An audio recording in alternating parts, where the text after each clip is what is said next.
Fire Emblem Engage is an amazing and complex game. It has deep mechanics that you can really dive into if you want. It can often feel like a lot of information to assimilate at once, so I've got 3 simple beginner tips for you as you go into the game that might not be immediately obvious. Everything will be spoiler free, so worry not, with the exception of characters possibly appearing in the background, but I used a save from early in the game around chapter 7 to prevent that as much as possible.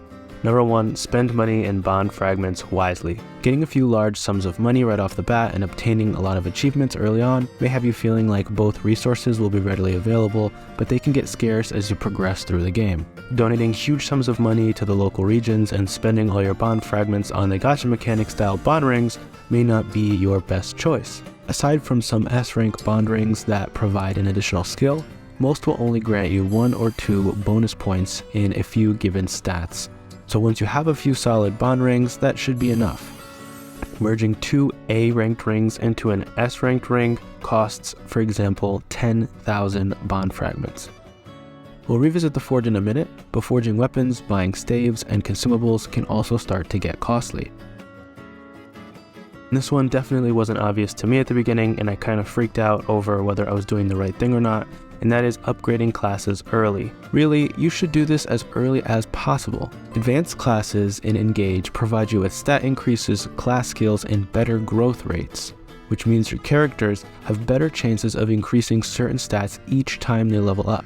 They also don't affect your overall level and experience growth rate, as those are based on an internal level instead. You won't level up slower necessarily over switching to an advanced class. So there is literally no penalty to upgrading to an advanced class as soon as you can. You only stand to benefit from the better stat growth. And when you get to the maximum level, you can use an advanced seal to turn back the clock and just start again, so you don't have to worry about stagnating growth by hitting some level ceiling.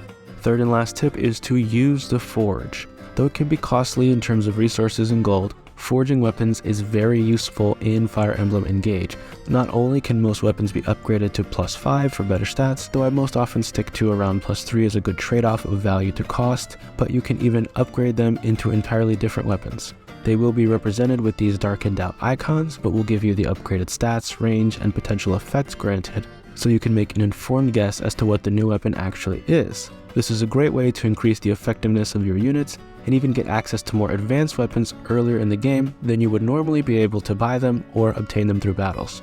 I still haven't even finished my first playthrough of Fire Emblem Engage, but I'm having an amazing time and I hope to be posting some more videos on it.